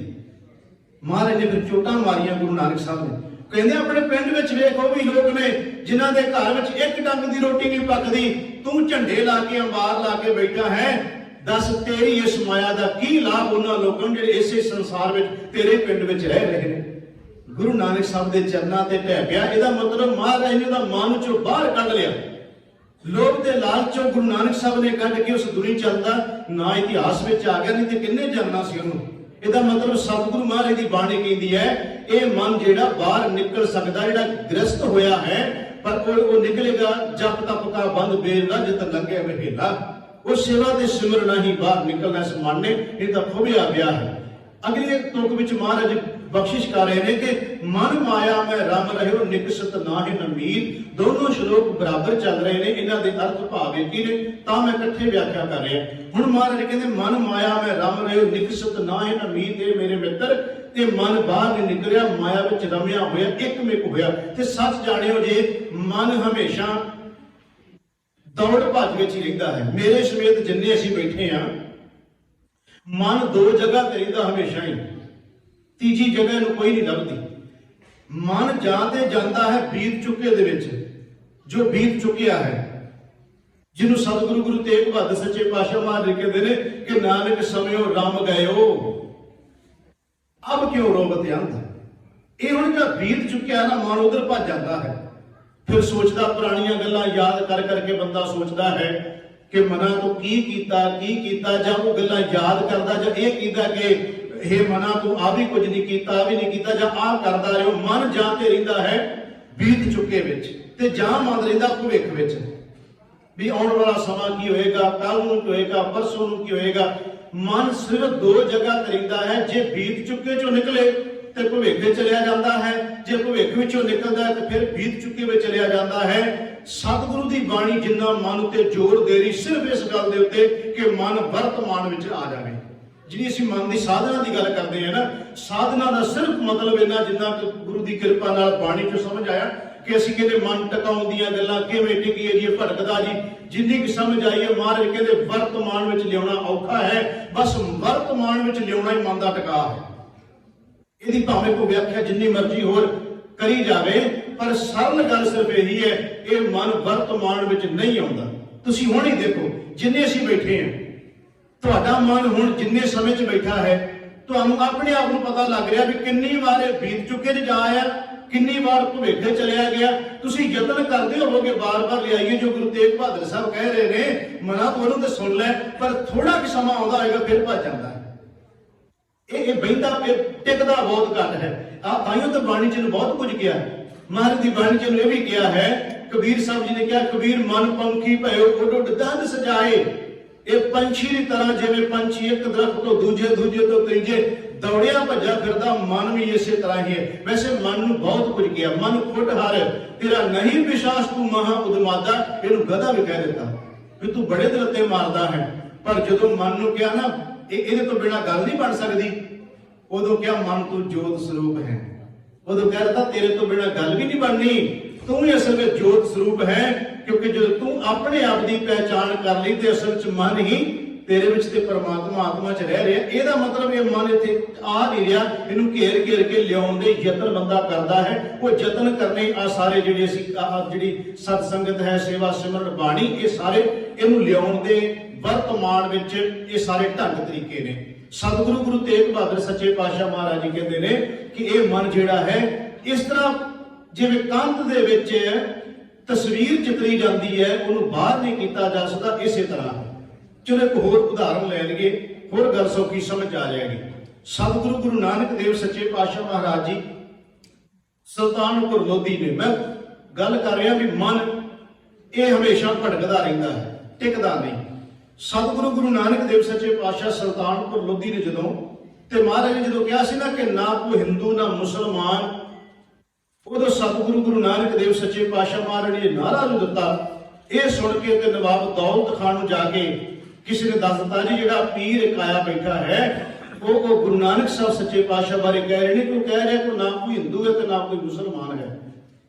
ਫਿਰ ਬੁਲਾਇਆ ਗਿਆ ਗੁਰੂ ਨਾਨਕ ਦੇਵ ਸੱਚੇ ਪਾਤਸ਼ਾਹ ਮਹਾਰਾਜ ਜੀ। ਕਾਜ਼ੀ ਵੀ ਕੋਲ ਹੈ, ਨਵਾਬ ਦੌਲਤ ਖਾਨ ਵੀ ਕੋਲ ਹੈ, ਹੋਰ ਵੀ ਅਹਿਲਕਾਰ ਬੜੇ ਨੇ ਕੋਲ। ਉਧਰੋਂ ਨਮਾਜ਼ ਦਾ ਟਾਈਮ ਹੋ ਗਿਆ, ਮੈਂ ਗੱਲ ਕਰਨ ਲੱਗਾ ਮਨ ਦੀ, ਉਧਰੋਂ ਨਮਾਜ਼ ਦਾ ਸਮਾਂ ਹੋ ਗਿਆ ਪੜ੍ਹਨ ਦਾ। ਗੁਰੂ ਨਾਨਕ ਦੇਵ ਸੱਚੇ ਪਾਤਸ਼ਾਹ ਮਹਾਰਾਜ ਨੂੰ ਕਹਿੰਦੇ ਨੇ, ਕਹਿੰਦੇ ਜੇ ਤੁਸੀਂ ਕਹਿੰਦੇ ਹੋ ਕਿ ਕੋਈ ਹਿੰਦੂ ਨਹੀਂ ਕੋਈ ਮੁਸਲਮਾਨ ਨਹੀਂ ਸਭ ਇੱਕ ਨੇ, ਤੇ ਫਿਰ ਗੁਰੂ ਨਾਨਕ ਸਾਹਿਬ ਨੂੰ ਤੇ ਕਿਹਾ ਜਾਂਦਾ ਸੀ ਜੋ ਖੱਤਰੀ ਨੇ ਹਿੰਦੂ ਨੇ। ਜੇ ਤੁਹਾਡੇ ਮੁਤਾਬਕ ਕੋਈ ਹਿੰਦੂ ਤੇ ਮੁਸਲਮਾਨ ਕੋਈ ਨਹੀਂ ਤੇ ਕਹਿੰਦੇ ਫਿਰ ਆਓ ਨਮਾਜ਼ ਪੜ੍ਹ ਲਈਏ। ਜੇ ਤੁਹਾਡੇ ਮੁਤਾਬਕ ਕੀ ਹੈ ਤੇ ਫਿਰ ਆਓ। ਮਹਾਰਾਜ ਕਹਿੰਦੇ ਮੈਨੂੰ ਕੋਈ ਇਤਰਾਜ਼ ਨਹੀਂ। ਗੁਰੂ ਨਾਨਕ ਦੇਵ ਸੱਚੇ ਪਾਤਸ਼ਾਹ ਮਹਾਰਾਜ ਜੀ ਜਾਂਦੇ ਆ, ਨਮਾਜ਼ ਸ਼ੁਰੂ ਹੁੰਦੀ ਸਾਰੀ ਇਸ ਸਾਖੀ ਨੂੰ ਕਈ ਵਾਰ ਪੜ੍ਹਿਆ ਸੁਣਿਆ ਤੇ ਵਿਚਾਰਿਆ ਆਪ ਜੀ ਨੇ। ਸਿਰ ਮੈਂ ਮਨ ਦੀ ਗੱਲ ਕਰਨ ਲੱਗੇ। ਸਤਿਗੁਰੂ ਗੁਰੂ ਨਾਨਕ ਦੇਵ ਸੱਚੇ ਪਾਤਸ਼ਾਹ ਮਹਾਰਾਜ ਜੀ ਉਸੇ ਜਿਹੜੇ ਉਹ ਜਿੱਥੇ ਕਾਜ਼ੀ ਵੀ ਹੈ, ਨਵਾਬ ਦੌਲਤ ਖਾਨ ਵੀ ਹੈ, ਹੋਰ ਵੀ ਬਹੁਤ ਲੋਕ ਇਕੱਠੇ ਹੋਏ ਨੇ, ਨਮਾਜ਼ ਪੜ੍ਹ ਰਹੇ ਨੇ। ਗੁਰੂ ਨਾਨਕ ਦੇਵ ਸੱਚੇ ਪਾਤਸ਼ਾਹ ਮਹਾਰਾਜ ਜੀ ਵੱਲੋਂ ਉਹਨਾਂ ਨੇ ਵੇਖਿਆ ਕਿ ਸਤਿਗੁਰੂ ਗੁਰੂ ਨਾਨਕ ਸਾਹਿਬ ਸੱਚੇ ਪਾਤਸ਼ਾਹ ਮਹਾਰਾਜ ਜੀ ਅਡੋਲ ਨੇ, ਉਹਨਾਂ ਵਾਂਗ ਨਾ ਝੁਕ ਰਹੇ ਨੇ, ਨਾ ਉਹਨਾਂ ਵਾਂਗ ਕੁਝ ਪੜ੍ਹ ਰਹੇ ਨੇ, ਕੁਝ ਨਹੀਂ ਕਰ ਰਹੇ। ਇਹ ਟੇਢੀ ਜੀ ਨਿਗਾਹ ਨਾਲ ਗੁਰੂ ਸਾਹਿਬ ਵੱਲੇ ਵੇਖਦੇ ਨੇ। ਜਦੋਂ ਨਮਾਜ਼ ਪੜ੍ਹੀ ਗਈ, ਸਮਾਪਤੀ ਹੋਈ, ਇਹਨਾਂ ਨੇ ਫਿਰ ਸਤਿਗੁਰੂ ਗੁਰੂ ਨਾਨਕ ਸਾਹਿਬ ਨੂੰ ਕਿਹਾ, ਕਾਜ਼ੀ ਨੇ ਤੇ ਨਵਾਬ ਦੌਲਤ ਖਾਨ ਨੇ, ਉਹਨੇ ਕਿਹਾ ਮਹਾਰਾਜ ਤੁਸੀਂ ਸ਼ਬਦ ਕਹਿ ਦਿੱਤੇ ਸੀ ਵੀ ਮੈਨੂੰ ਕੋਈ ਇਤਰਾਜ਼ ਨਹੀਂ, ਜੇ ਇਤਰਾਜ਼ ਕੋਈ ਨਹੀਂ ਸੀ ਤੇ ਮਹਾਰਾਜ ਫਿਰ ਇੱਥੇ ਆ ਕੇ ਵੀ ਤੁਸੀਂ ਨਮਾਜ਼ ਕਿਉਂ ਨਹੀਂ ਪੜ੍ਹੀ, ਵਿਤਕਰਾ ਕਿਉਂ ਕੀਤਾ? ਮਹਾਰਾਜ ਨੇ ਕਿਹਾ ਮੈਂ ਵਿਤਕਰਾ ਕੋਈ ਨਹੀਂ ਕੀਤਾ, ਮੈਂ ਤਾਂ ਪੜ੍ਹੀ ਹੈ। ਕਹਿੰਦੇ ਅਸੀਂ ਦੇਖਿਆ ਨਹੀਂ। ਇਹਦਾ ਮਤਲਬ ਮਨ ਦੀ ਗੱਲ ਉਹੀ ਜਾਣ ਸਕਦਾ ਹੈ ਜਿਹਨੇ ਗੁਰੂ ਨਾਨਕ ਸਾਹਿਬ ਸੱਚੇ ਪਾਤਸ਼ਾਹ ਜਾਣ ਸਕਦੇ ਨੇ। ਮੈਂ ਇਹ ਸਿੱਧਾ ਹੀ ਕਹਿਣਾ, ਗੁਰੂ ਨਾਨਕ ਗੁਰੂ ਹੀ ਜਾਣ ਸਕਦਾ। ਅੱਜ ਅਸੀਂ ਗੁਰੂ ਗ੍ਰੰਥ ਸਾਹਿਬ ਕਹਿ ਸਕਦੇ ਹਾਂ, ਉਹੀ ਜੋਤ ਹੈ। ਗੁਰੂ ਗ੍ਰੰਥ ਸਾਹਿਬ ਮਹਾਰਾਜ ਜਾਣ ਸਕਦੇ ਸਾਡੇ ਮਨ ਨੂੰ, ਨਹੀਂ ਤੇ ਹੋਰ ਦੂਜਾ ਕੋਈ ਨਹੀਂ ਜਾਣ ਸਕਦਾ। ਮਹਾਰਾਜ ਨੇ ਉਹਨਾਂ ਦੇ ਅੰਦਰ ਨੂੰ ਜਾਣ ਲਿਆ, ਤਾਂ ਹੀ ਤਾਂ ਅੰਤਰਜਾਮੀ ਕਹਿੰਦੇ ਨਾ ਅਸੀਂ। ਮਹਾਰਾਜ ਕਹਿੰਦੇ ਤੁਸੀਂ ਕਹਿੰਦੇ ਹੋ ਵੀ ਨਮਾਜ਼ ਨਹੀਂ ਪੜ੍ਹੀ, ਮਹਾਰਾਜ ਕਹਿੰਦੇ ਮੈਨੂੰ ਦੱਸੋ ਵੀ ਕਿਹਦੇ ਨਾਲ ਪੜ੍ਹਦਾ ਮੈਂ? ਤੇ ਕਾਜ਼ੀ ਕਹਿੰਦਾ ਮੇਰੇ ਨਾਲ ਪੜ੍ਹ ਲੈਂਦੇ, ਮੈਂ ਵੀ ਤਾਂ ਪੜ੍ਹ ਰਿਹਾ ਸੀ ਨਾ। ਮਹਾਰਾਜ ਕਹਿੰਦੇ ਤੂੰ ਨਹੀਂ ਪੜ੍ਹੀ ਨਮਾਜ਼। ਇਹ ਗੁਰੂ ਨਾਨਕ ਸਾਹਿਬ ਹੀ ਕਹਿ ਸਕਦੇ, ਕਹਿੰਦੇ ਤੂੰ ਨਹੀਂ ਪੜ੍ਹ ਸਕਦਾ, ਨਹੀਂ ਪੜ੍ਹੀ। ਮਹਾਰਾਜ ਕਿਉਂ ਨਹੀਂ ਪੜ੍ਹੀ? ਤੁਹਾਡੇ ਸਾਹਮਣੇ ਤੇ ਮੈਂ ਝੁਕਿਆ, ਜਿਵੇਂ ਨਮਾਜ਼ ਪੜ੍ਹਦੇ ਆ ਜੋ ਕੁਝ ਕਰੀਦਾ ਮੈਂ ਕੀਤਾ ਸਾਰਾ ਕੁਝ, ਮੁਖ ਤੋਂ ਵੀ ਬੋਲਿਆ ਸਾਰਾ ਕੁਝ। ਮਹਾਰਾਜ ਕਹਿੰਦੇ ਸੱਚੀ ਗੱਲ ਦੱਸੀ, ਝੂਠ ਨਾ ਬੋਲੀ। ਜਦੋਂ ਤੂੰ ਨਮਾਜ਼ ਪੜ੍ਹ ਰਿਹਾ ਸੀ ਸੱਚੀ ਗੱਲ ਦੱਸੀ ਵੀ ਜਿਹੜੀ ਘਰ ਦੇ ਵਿੱਚ ਘੋੜੀ ਸੂਈ ਸੀ ਤੇ ਉਹਦੀ ਜਿਹੜੀ ਵਿਸ਼ੇਰੀ ਸੀ, ਤੇਰਾ ਮਨ ਬਾਰ-ਬਾਰ ਇਹ ਸੋਚ ਰਿਹਾ ਸੀ ਵੀ ਮੈਂ ਉਸ ਖੂਹੀ ਦੇ ਕੋਲੋਂ ਨੂੰ ਦੂਰ ਨਹੀਂ ਕਰਕੇ ਆਇਆ ਤੇ ਕਿਤੇ ਨਾ ਹੋਵੇ ਮੇਰੇ ਜਾਣ ਤੋਂ ਪਹਿਲਾਂ ਖੂਹੀ 'ਚ ਨਾ ਡਿੱਗ ਪਵੇ। ਤੂੰ ਖੂਹੀ ਦੇ ਵਿੱਚ ਡਿੱਗਣ ਤੋਂ ਵਿਸ਼ੇਰੀ ਨੂੰ ਬਚਾਉਂਦਾ ਸੀ ਕਿ ਨਹੀਂ ਬਚਾਉਂਦਾ? ਨਮਾਜ਼ ਪੜ੍ਹਦਿਆਂ ਹੋਇਆ ਮੈਂ ਕਹਿੰਦਾ ਚਲੋ ਫਿਰ ਵੀ ਉਹਨਾਂ ਨੂੰ ਚੰਗਾ ਹੀ ਕਹਿਣਾ ਚਾਹੀਦਾ। ਮੰਨ ਗਏ, ਅਸੀਂ ਤਾਂ ਸਭ ਕੁਝ ਕਰਕੇ ਵੀ ਨਾ ਮੰਨਦੇ। ਉਹ ਮੰਨ ਗਿਆ ਵੀ ਮਹਾਰਾਜ ਸੱਚਮੁੱਚ ਹੀ ਐਸਾ ਹੀ ਸੀ। ਮੈਂ ਨਮਾਜ਼ ਪੜ੍ਹ ਰਿਹਾ ਸੀ ਤੇ ਮਹਾਰਾਜ ਨਮਾਜ਼ 'ਚ ਮੇਰਾ ਬਿਲਕੁਲ ਧਿਆਨ ਨਹੀਂ ਸੀ। ਮੈਂ ਤਾਂ ਸੱਚਮੁੱਚ ਉਸ ਵਿਸ਼ੇਰੀ ਵੇਲੇ ਸੋਚੀ ਜਾਂਦਾ ਸੀ ਵੀ ਖੂਹ 'ਚ ਨਾ ਡਿੱਗ ਪਵੇ। ਤੇ ਨਵਾਬ ਦੌਲਤ ਖਾਨ ਨੇ ਸੋਚਿਆ ਵੀ ਚਲੋ ਇਹਨੂੰ ਤੇ ਕਹਿ ਦਿੱਤਾ। ਮਹਾਰਾਜ ਉਹ ਕਹਿੰਦਾ ਮੇਰੇ ਨਾਲ ਪੜ੍ਹ ਲੈਂਦੇ, ਮੈਂ ਤਾਂ ਇੱਥੇ ਹੀ ਸੀ ਨਾ। ਮਹਾਰਾਜ ਕਹਿੰਦੇ ਨਵਾਬ ਹੁਣ ਤੂੰ ਵੀ ਝੂਠ ਨਾ ਬੋਲੀ, ਸੱਚ ਦੱਸੀ। ਇਹ ਦੱਸ ਵੀ ਤੂੰ, ਇਹ ਤਾਂ ਚਲੋ ਫਿਰ ਵੀ ਇੱਥੇ ਨੇੜੇ ਤੇੜੇ ਤੁਰਿਆ ਫਿਰਦਾ ਸੀ, ਆਪਣੇ ਘਰ ਦੇ ਲਾਗੇ ਤੁਰਿਆ ਫਿਰਦਾ ਸੀ। ਮੈਂ ਕਿਹਾ ਸੱਚ ਦੱਸੀ, ਕਾਬਲ ਦੇ ਵਿੱਚ ਵਧੀਆ ਘੋੜੇ तेरा मन उत्थे किवें वेखदा पिया सी उन्हां नूं भी आ भी मैनूं मिल जाए ते चंगा, आ भी मिल जाए ते चंगा। तू दस भी काबल च घोड़े खरीद रिहा सी कि नहीं? हुण झूठ नहीं सा बोल सकदा महाराज नूं। महाराज कहंदे खुदा नूं हाज़र नाज़र करके जानी, अल्लाह नूं हाज़र करके जानी। जो तेनूं मैं कह रहा अल्लाह नूं हाज़र नाज़र जान के दसी भी तू घोड़े खरीद रिहा सी कि नहीं। उन्हें कहा सचमुच गुरु नानक सच्चे पातशाह के चरणों ते ढह गया महाराज मैं घोड़े खरीदा पिया सी। महाराज कहंदे फिर तुसीं मैनूं दोवें जाने कहंदे भी नमाज नहीं पढ़ी, असल च मैं पढ़ ली सी। महाराज कहंदे मैं अपना मन हाज़र करके खुदा नूं याद कर लिया सी, तुसीं नहीं हाज़र करके याद नहीं कीता। ਇਹਦਾ मतलब हो गया ਇਹ ਸ਼ਲੋਕ व्याख्या कर रहा है कि मन माया में रम रहियो निकसत ना है नमीत। मन असल जो रमिया होवे उधरले बन्ने फिर किन्ने असीं पाठ कथा कीर्तन जो कुछ कर रहे हैं गुरमुखे मन नूं लियाउण दा यतन है, ये निकलदा नहीं बाहर। पर मारे कहंदे यतन करी चल, ये मन बाहर आएगा जे तू इनू दिन रात दी मेहनत करदा रहेगा ते ये मन। दूसरी गल सतगुरु गुरु तेग बहादुर सच्चे पातशाह महाराज जी कह रहे हैं कि ये जिवें तस्वीर चितरी जाती उहदे वांग है। जो इस तरह की तस्वीर चितरी जाने वाला मन बन जाए ये मन के उत्ते फिर इन्ना प्रभाव माया पा जाती बंदे नूं पता नहीं जाता, वो ठग्या करो जाता है, पता नहीं लगता। दूसरी गल ये फिर अपना नुकसान तो करता ही करता दूसरे का भी करता है जो एक प्रभाव बंदे ते पा जाती है। गुरु तेग बहादुर साहब के दो श्लोक जो कह रहे हैं बड़ी व्याख्या मंग रहे हैं। महाराज कह रहे हैं कि करनो हो तो सो ना कियो, जो करना सी तू कीता नहीं। मैं फिर एक बार दोहराउण लगे करनो हो सो ना कियो परयो लोभ कै फंद, नानक समयो रम गयो अब क्यों रोबत अंध। ये पहला श्लोक आज की व्याख्या वाला पहला कह रहे हैं। ਇਹਦਾ मतलब हो गया करना सी कीता नहीं, जो समा लंघदा है लंघ जाता। तुसीं हुण जिन्ने असीं बैठे इत्थे जिन्नी जिन्नी साडी उम्र हो गई है थोड़ा जिहा पिछे झात मार के देखो, मन्नीए चाहे ना मन्नीए असीं हर बंदा सोचेगा जिहड़ी लंघ चुकी है ਉਹਦੇ ਵਿੱਚ मैं कितना समा अजाई गवाया है। हर बंदा जे असीं सोचीए अपने मन नूं पुछीए तो जरूर साडा मन ये कहेगा बीत चुकी दे विच मैं कुछ भी चंगा नहीं कीता। मैं तो कई बार वैसे कहना हुन्ना गुरमुखो बंदा खुद अपनी डायरी नहीं लिख सकता, क्षमा करियो जी, खुद बंदा अपनी डायरी नहीं जे लिख सकता। चलो बड़ी दूर की गल है डायरी लिखनी, बंदे नूं कहो सवेर तो सूरज चढ़न तो लैके सूरज छिपण तक जो कुछ तेरे मन ने सोचा ते कीता तू शाम डायरी लिख के आप पढ़ के बिठा पढ़ नहीं सकता। ये है मन साडा सारा मैं अपने आप में लैके कह रहे हैं साडा सारा ये मन है जिन्होंने गुरु साहब जी कहते हैं कि ये बाहर निकल रोवेगा फिर मारे कहते की फायदा होना, बाद च पछताउण दा की फायदा जो समा लंघ जाएगा। मारे कहते हुण के ना हुण अब क्यों रोवत अंध क्यों रो रहा हुण, जो समा हुंदा उदों असीं पता किवें लगा दिंदे आ, उदों असीं कहने आ छड्डो जी बाबे नूं तां काम ही इहो आ भी ये कहंदे आ भी सेवा सिमरन करो बाबे नूं होर कोई काम नहीं हैगा। उदों असीं इह गल्लां कह के टाल दिंदे आ ते जदों फिर हाय हाय निकलदी है फिर बाबा चेते आ जांदा, फिर कहते सद लो बाबे नूं ही अरदास करा लईए। महाराज कहंदे हाय हाय निकलू फिर जे जवानी विच भी याद रखिया ना, मैनूं किमा मेरे शब्द कई बार रिकॉर्ड हुंदे आ, जे उन्होंने याद रखांगे ना फिर हाय हाय नहीं निकलनी। फिर तो जे किते वो भी समा आ गया मंजे ते पैन वाला भी, फिर हाय की जगह ते वाहे गुरु ये शब्द निकलेगा। वो तो ये नहीं होगा भी हाय हाय, वो हाय की थां ते वाहेगुरु हो जाएगा।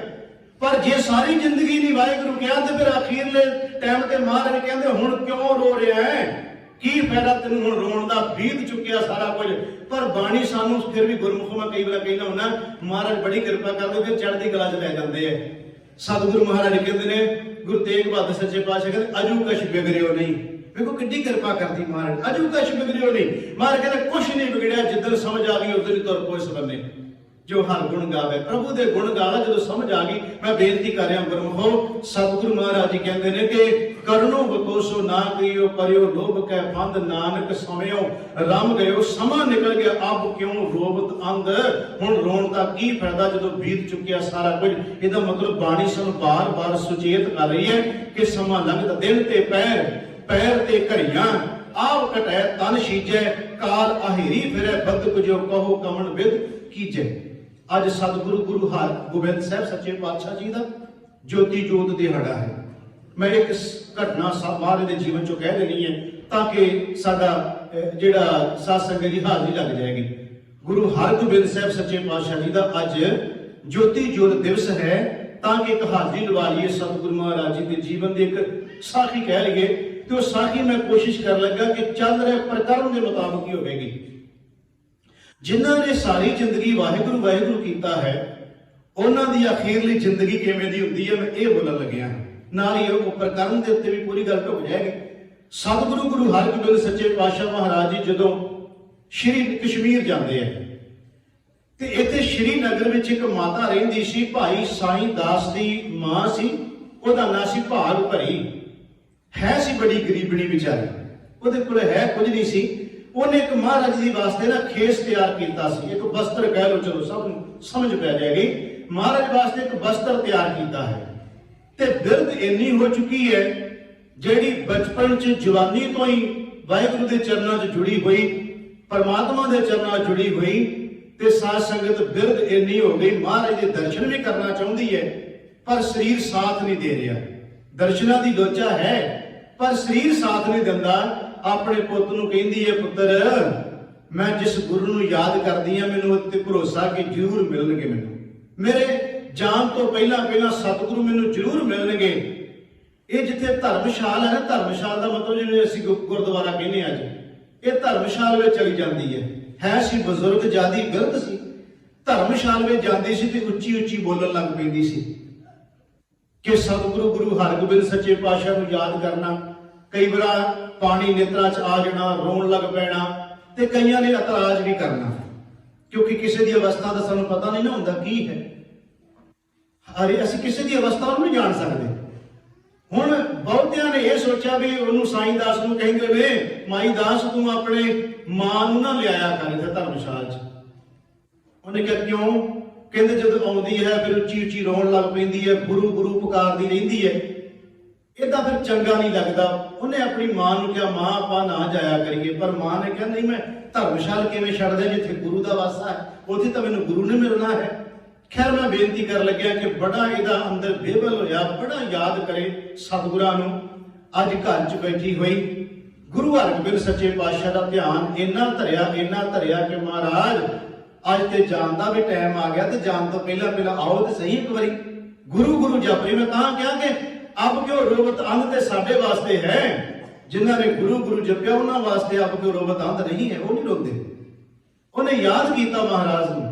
गुरु हरगोबिंद सच्चे पातशाह महाराज जी श्रीनगर सन, महाराज कश्मीर चले गए, श्रीनगर चले गए। सतगुरु महाराज जी सिख संगतां भी नाल ने। महाराज भाग भरी माई के घर चले गए। सतगुरु गुरु हरगोबिंद सच्चे पातशाह के दीदार किए ते महाराज ने कहा जेड़ा वो वस्त्र तैयार किया है, गुरु हरगोबिंद सच्चे पातशाह महाराज कहते लिया माई वो वस्त्र दे, जेड़े गुरु कोले हीरे मोती रतन जवाहर बादशाह के बादशाह गुरु हरगोबिंद सच्चे पातशाह महाराज जी किसी चीज की घाट थोड़ा सी, पर प्रेम एक वखरी चीज होंदी है। प्यार के बधे हुए सतगुरु महाराज जी ने उस माही के कोलों वस्त्र लिया ते महाराज ने अपने ऊपर ले लिया, वस्त्र ले लिया अपने ऊपर। माता ने गुरु हरगोबिंद सच्चे पातशाह महाराज जी वाले तकिया। गुरु हरगोबिंद सच्चे पातशाह महाराज जी ने मेहर की निगाह नाल वेखिया ते चतुर दिशा कीनो वाले अपना सिर ऊपर कर धारियो, कर मेरे दा हाथ कृपा कटा के अवलोकन कीनो। गुरु ने मेहर की नजर भर के माई वाले वेखिया, इउं कह लो ओदे ते कृपा करती ओदी, इउं कह लो कि जिहड़ी मन तां पहलां जुड़िया होया सी वाहिगुरू दे विच अभेरता वाली अवस्था बन गई। सतगुरु गुरु हरगोबिंद सच्चे पातशाह नूं माई ने कहा महाराज थोड़ा समा ठहर सकते हो। महाराज ने कहा बड़ी देर दी इंतजार सी, तुसीं याद करदे हो, असीं आ नहीं सके। महाराज ने कहा जिन्ना समा कहोगे उन्ना समा रवांगे। माई ने कहा बहुता ज्यादा समा महाराज मैं नहीं रखना, बस थोड़े दिनों की गल है, 1-2 दिन। गुरु हरगोबिंद सच्चे पातशाह महाराज जी इस माई के घर रहे, जिथे सतगुरु चलिया गया, जिथे जाए बह मेरा सतगुरु सोथान सुहावा राम राजे। उत्थे संगतां होण लग पईयां, साध संगत जी उत्थे दीवान लगन लग पे। तीसरा दिन होया ते माई भाग भरी ने गुरु हरगोबिंद सच्चे पातशाह महाराज जी के चरणों च मत्था टेकिया। मत्था टेक के क्या महाराज बड़ी तुसी कृपा की है, ते सतगुरु हुण ये कृपा कर दिओ ये मन इस वेले जिहड़ी जोत है ये अकाल पुरख वाहिगुरू विच अभेद हो जाए। इहदा मतलब अंत समा माई नूं पता सी ते गुरु हरगोबिंद साहब की गोद विच अंत समय समाई। इहदा मतलब है जिन्हां नूं ये पता कि अब जो रोगत अंत वाला समा मैं ना आउण दियां, ਉਹ ਫਿਰ ਕਰਨੋਂ ਹੋ ਸੋ ਨਾ ਕੀਓ ਵਾਲੀ ਤੁਕ ਨੂੰ ਧਿਆਨ ਚ ਰੱਖਦੇ ਨੇ ਕਿ ਮੈਂ ਇਹ ਨਾ ਹੋਵੇ ਸਾਰੀ ਜ਼ਿੰਦਗੀ ਉਹੀ ਕੋਈ ਕਰੀ ਜਾਵਾਂ ਜਿਹੜਾ ਕੁਝ ਨਹੀਂ ਸੀ ਕਰਨਾ ਚਾਹੀਦਾ ਉਹ ਕਰ ਲਵਾਂ ਜਿਹੜਾ ਅੰਤ ਸਮੇਂ ਤੇ ਪ੍ਰਮਾਤਮਾ ਦੇ ਨਾਮ ਨੇ ਮੇਰੀ ਸਹਾਇਤਾ ਕਰਨੀ। ਜੈ ਮਾਤ ਪਿਤਾ ਸੁਧ ਮੀਤ ਨਾ ਭਾਈ ਮਨੂਹਾ ਨਾਮ ਤੇਰਾ ਸੰਗ ਸਹਾਈ ਜੈ ਮਾਂ ਭਿਆਨ ਦੂਤ ਜਮ ਦਰੈ ਤੇ ਕੇਵਲ ਨਾਮ ਸੰਗ ਤੇਰਾ ਚਲੇ ਜਾਂ ਮੁਸ਼ਕਲ ਹੋਵੇ ਅਤ ਭਾਰੀ ਹਰ ਕੋ ਨਾਮ ਖਿਨ ਮਾਹੀ ਉਧਾਰੀ। ਸਤਿਗੁਰੂ ਹਰਗੋਬਿੰਦ ਸੱਚੇ ਪਾਤਸ਼ਾਹ ਨੇ ਕਿਰਪਾ ਕਰਕੇ ਇਸ ਮਾਈ ਦੇ ਉੱਤੇ ਤੇ ਸਾਧ ਸੰਗਤ ਜੀ ਉਹ ਮਾਤਾ ਪਰਮ ਪਰਮੇਸ਼ਰ ਦੇ ਵਿੱਚ ਸਮਾ ਗਈ। ਮੈਂ ਤਾਂ ਕਿਹਾ ਵੀ ਮਹਾਰਾਜ ਦੇ ਅੱਜ ਜੋਤੀ ਜੋਤ ਗੁਰੂ ਹਰਗੋਬਿੰਦ ਸੱਚੇ ਪਾਤਸ਼ਾਹ ਦਾ ਚਲੋ ਇੱਕ ਸਾਖੀ ਲੈ ਲਈ। ਸਤਿਗੁਰੂ ਗੁਰੂ ਹਰਗੋਬਿੰਦ ਸੱਚੇ ਪਾਤਸ਼ਾਹ ਮਹਾਰਾਜ ਜੀ ਕੀਰਤਪੁਰ ਸਾਹਿਬ ਦੀ ਧਰਤੀ ਤੇ ਜੋਤੀ ਜੋਤ ਸਮਾਉਣ ਤੋਂ ਪਹਿਲਾਂ ਆਪਣੇ ਪੋਤਰੇ ਗੁਰੂ ਹਰਿ ਰਾਏ ਸਾਹਿਬ ਸੱਚੇ ਪਾਤਸ਼ਾਹ ਮਹਾਰਾਜ ਜੀ ਨੂੰ ਗੁਰਤਾ ਗੱਦੀ ਸੌਂਪ ਗਏ ਸਨ। ਖੈਰ ਸਮਾਪਤੀ ਕਰਨ ਲੱਗੇ ਆ ਜਿਹੜੇ ਸ਼ਲੋਕਾਂ ਦੀ ਅਸੀਂ ਵਿਚਾਰ ਕਰ ਰਹੇ ਹਾਂ। ਗੁਰੂ ਤੇਗ ਬਹਾਦਰ ਮਹਾਰਾਜ ਜੀ ਨੇ ਕਿਰਪਾ ਕੀਤੀ।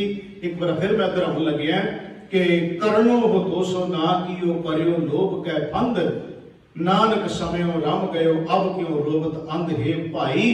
ਜੋ ਕਰਨਾ ਸੀ ਉਹ ਨਹੀਂ ਕੀਤਾ ਲੋਭ ਵਿੱਚ ਗਰਸਿਆ ਰਿਹਾ ਹੁਣ ਰੋਣ ਦਾ ਕੋਈ ਫਾਇਦਾ ਨਹੀਂ ਕਿਉਂਕਿ ਸਮਾਂ ਨਿਕਲ ਚੁੱਕਿਆ ਹੈ। ਦੂਸਰੀ ਤੋਕ ਮਹਾਰਾਜ ਕਹਿੰਦੇ ਨੇ ਕਿ ਮਨ ਮਾਇਆ ਮੈਂ ਰਮ ਰਹਿਓ ਨਿਕਸਤ ਨਾਹਿ ਨਮੀਦ। ਮੇਰੇ ਮਿੱਤਰਾ ਮਨ ਮਾਇਆ ਵਿੱਚ ਇੱਕ ਮਿਕ ਹੋਇਆ ਪਿਆ ਹੈ ਤੇ ਐਵੇਂ ਹੋ ਗਿਆ ਨਾਨਕ ਮੂਰਤ ਚਿੱਤਰ ਜਿਉ ਛਾੜਤ ਨਾਹਿ ਨਾ ਭੀਤ। ਜਿਵੇਂ ਕੰਧ ਦੇ ਵਿੱਚ ਬਣਾਈ ਹੋਈ ਤਸਵੀਰ ਉਸ ਨੂੰ ਛੱਡ ਨਹੀਂ ਰਹੀ ਇਸ ਤਰ੍ਹਾਂ ਮਨ ਛੱਡ ਨਹੀਂ ਰਿਹਾ। ਪਰ ਬਾਣੀ ਕਹਿ ਰਹੀ ਹੈ ਇਹ ਮਨ ਜੇ ਜਾਗਣਾ ਜਾਗਣ ਨੀਕਾ ਹਰ ਕੀਰਤਨ ਮਹਿ ਜਾਗਣਾ। ਜਾਗ ਜਾਏਗਾ ਮਨ ਨਿਕਲ ਜਾਏਗਾ ਇਹਦੇ ਚੋਂ ਬਾਹਰ। ਜੇ ਗੁਰੂ ਦੀ ਕੀਰਤੀ ਵਾਹਿਗੁਰੂ ਦੀ ਸਿਫਤ ਸਲਾਹ ਵਿੱਚ ਲੱਗੇ ਰਵਾਂਗੇ ਇਹ ਮਨ ਜਾਗ ਜਾਏਗਾ। ਇਹਨੂੰ ਕਦੀ ਆਵਾਜ਼ਾਂ ਮਾਰੀਏ ਕਿ ਇਹ ਮਨ ਪਿਆਰਿਆ ਤੂੰ ਸਦਾ ਸੱਚ ਸੰਭਾਲੇ ਇਹ ਕੁਟੰਬ ਤੂੰ ਜੇ ਦੇਖਦਾ ਚੱਲੇ ਨਾਹੀ ਤੇਰੇ ਨਾਲੇ ਸਾਹ ਤੇਰੇ ਚੱਲੇ ਨਾਹੀ ਤਿਸ ਨਾਲ ਕਿਉਂ ਚਿਤ ਲਾਈਏ ਐਸਾ ਕੰਮ ਮੂਲੇ ਨਾ ਕੀਜੇ। ਆ ਹੈ ਕਿ ਬਾਹਰ ਕੱਢਣ ਦਾ ਤਰੀਕਾ ਹੈ।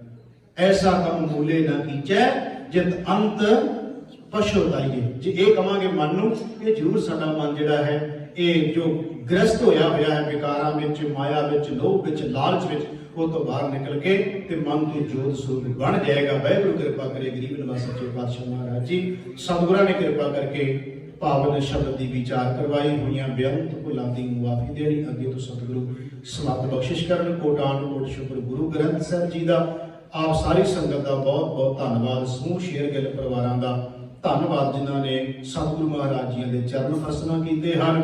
ਬਹੁਤ ਹੀ ਪਰਿਵਾਰ ਭਾਵਨਾ ਸਹਿਤ ਸੇਵਾ ਕਰ ਰਹੇ ਹਨ।